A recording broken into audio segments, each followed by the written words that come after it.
తెలంగాణ రాష్ట్ర రోడ్డు రవాణా సంస్థలో జరుగుతున్నటువంటి పరిణామాలు తెలంగాణ రాష్ట్రం అంతా ప్రజలందరూ చూస్తూనే ఉన్నారు. తెలంగాణ రాష్ట్రం సిద్ధించిందే నీళ్లు, నిధులు, నియామకాలని. ఆనాడు 2014 ముందు జరిగినటువంటి సకల సమ్మెని కూడా విజయవంతం చేసినటువంటి ఘనత ఈ ఆర్టీసీ కార్మికులకు. ఆనాడు తెలంగాణ ఉద్యమం జరిగినప్పుడు ఆ యొక్క ఉద్యమంలో విద్యార్థులు, ఉపాధ్యాయులు, అన్ని సంఘాలు, కుల సంఘాలు కలిసి ఏకమై సకల సమ్మెను చేశాయి.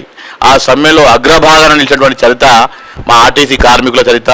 ఆనాడు ఉన్నటువంటి ఉద్యమకారులు తెలంగాణ రాష్ట్రం వస్తే తెలంగాణ రాష్ట్రం వస్తే ఆర్టీసీ కార్మికులు కేంద్ర ప్రభుత్వం సమానంగా జీతాలు వస్తాయి, ఆర్టీసీలో విలీనం చేస్తామని మభ్యపెట్టి ఆనాడు సమ్మెలో మమ్మల్ని వాడుకున్నారు.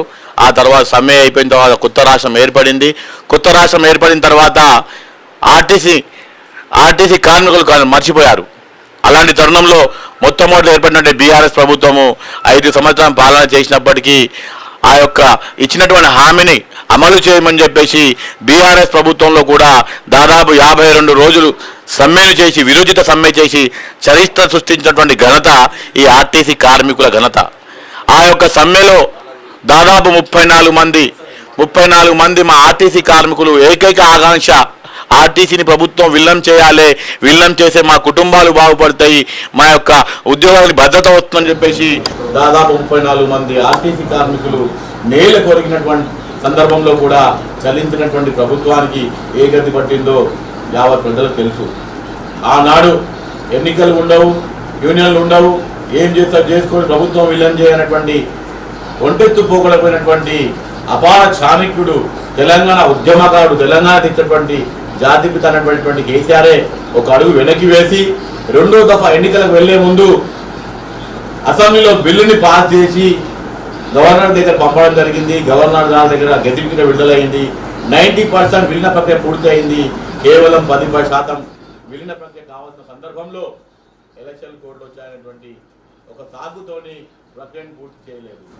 ఆనాడు ప్రస్తుతం ఉన్నటువంటి అధికార పక్షము అప్పుడు ప్రతిపక్షంలో ఉండి మేనిఫెస్టోలో ప్రకటించింది, రేపు కనుక మా ప్రభుత్వం వస్తే ఆర్టీసీని సంపూర్ణ ఉద్యోగ భద్రతతో పాటు విలీనం చేస్తామని చెప్పేసి మేనిఫెస్టోలో పెట్టుకోవడం జరిగింది. ఆనాడు ఆ యొక్క బీఆర్ఎస్ పాలనకు విసిగి చెందినటువంటి ఆర్టీసీ కార్మికులు, యావత్ ఆర్టీసీ కార్మికులు, కుటుంబ సభ్యులు, వాళ్ళ యొక్క బంధుమిత్రులు అందరికీ కూడా ఈసారి మార్పు తేవాలే, ఈ కొత్త ప్రభుత్వం వస్తే ఆర్టీసీ కార్మికుల ఆకాంక్ష నెరవేరుతుంది, 90% పూర్తయినటువంటి ఇంకో 10% మిగిలినటువంటి విలీన ప్రక్రియ పూర్తవుతున్నటువంటి సదుద్దేశంతో ఈ యొక్క ప్రభుత్వాన్ని గద్దెనెక్కించడానికి ఛాయ్ బండిక ఛాయ్ తాగిన అన్న మార్పు రావాలనే ఆర్టీసీలో ఒకరినొకరు మోటివేట్ చేసుకొని బంధుమిత్రులు చెప్పి ప్రభుత్వాన్ని ఏర్పడే విధంగా సహాయపడ్డటువంటి విషయము స్వయాన ముఖ్యమంత్రి రేవంత్ రెడ్డి గారికి తెలుసని మేము అనుకుంటున్నాం. అయినప్పటికీ కొత్తగా ఏర్పడినటువంటి ప్రభుత్వము 2.5 సంవత్సరాలు పూర్తవుతుంది. ఎప్పుడు అడిగినా కొత్తగా వచ్చామని చెప్పారు. ఈ యొక్క ఆర్టీసీ కార్మికుల ప్రభుత్వానికి అన్ని చేయడానికి అవుతుంది, కానీ ఆర్టీసీల దగ్గర రాగానే ఎందుకో మరి ఈ వివక్షత. ఇప్పుడున్నట్టు ప్రభుత్వము గత ఏప్రిల్ నెలలో ఆర్టీసీ యావత్ కార్మికులందరూ ఏకతాటి మీద వచ్చి జేఏసీ ఆధ్వర్యంలో అన్ని యూనియన్లు ఒక తాటి మీద వచ్చి విరోచితమైన పోరాటం చేసి 3 రోజులు సమ్మె చేస్తున్న తరుణంలో 100% సక్సెస్ఫుల్ అటువంటి సమ్మెని ముందుకు సాగుతున్న సందర్భంలో నర్సంపేట డిపో డ్రైవర్గా అయినటువంటి శంకర్ గౌడ్ అన్న గారు అగ్నికి ఆహుతై ఇదే చివరి చావు కావాలి, ఆర్టీసీ ఖచ్చితంగా విలీనం కావాలనేటువంటి ఆకాంక్షతో అగ్నికి ఆహుతున్న సందర్భంలో ప్రభుత్వం దిగొచ్చి ఒక మెట్టు దిగి అందరి యూనియన్ నాయకులను ఆహ్వానించి సెక్రటరీలో దాదాపు సుదీర్ఘంగా 14 గంటలు చర్చలు జరిపి విలీనము ఎన్నికలు చేయడానికి చిత్తశుద్ధిగా ఉన్నామని చెప్పేసి ఒక 11% పీఆర్సీ ఇస్తామని చెప్పేసి ప్రకటించడంతో ఇదే అల్పసంఖ్యాకైన ఆర్టీసీ కార్మికులు డిపోల వద్ద పాలాభిషేకాలు చేసినటువంటి సందర్భం కూడా మీరు చూసి ఉంటారు.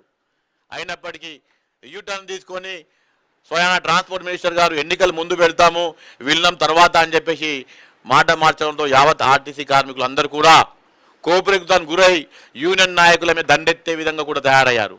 అలాంటి తరుణంలో ఎన్నికలు వస్తే విలీన ప్రక్రియ ఎక్కడ దూరం అవుతుందో, ఎక్కడ సాధ్యమవుతుందో ఆర్టీసీ యావత్ 38,500 మంది కార్మికుల మనసులో ఉన్నటువంటి మాటను గేట్ల వద్ద వచ్చినటువంటి యూనియన్ నాయకులు నిలదీయడం జరిగింది.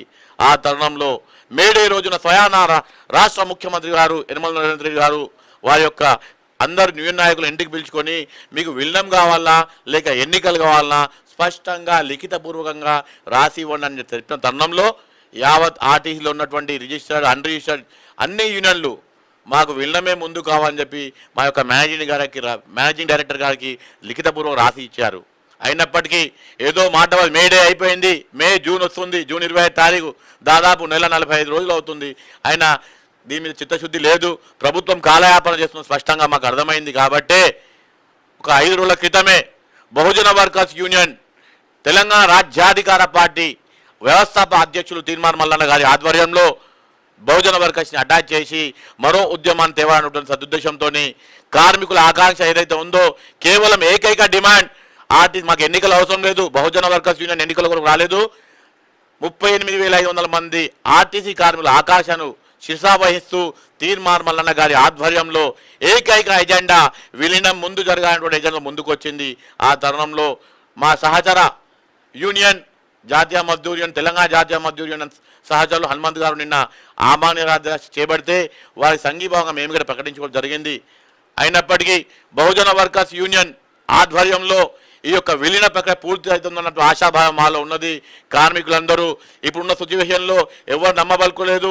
ఏకైక నినాదం ఒకటే, ప్రశ్నించే గొంతుగా గత 15 సంవత్సరాలు ఈ 2.5 సంవత్సరాలు ప్రజా పోరాటం చేస్తున్నటువంటి ప్రజల పక్షాన ఉన్నటువంటి తెలంగాణ రాజ్యాధికార పార్టీ వ్యవస్థాపక అధ్యక్షులు తీర్మానం వల్ల చూస్తున్నారు. కాబట్టే తీర్మాన్ మల్లన్న గారి ఆధ్వర్యంలోనే విలీన ప్రక్రియ పూర్తవుతుందని ఆశించి ఈరోజు తెలంగాణ రాష్ట్ర రోడ్డు రవాణా సంస్థలో BW రాష్ట్ర చైర్మన్ అయినటువంటి మా సంపత్ ముదిరాజన్న గారు ఆమాన్య పూచుకోవడం జరిగింది.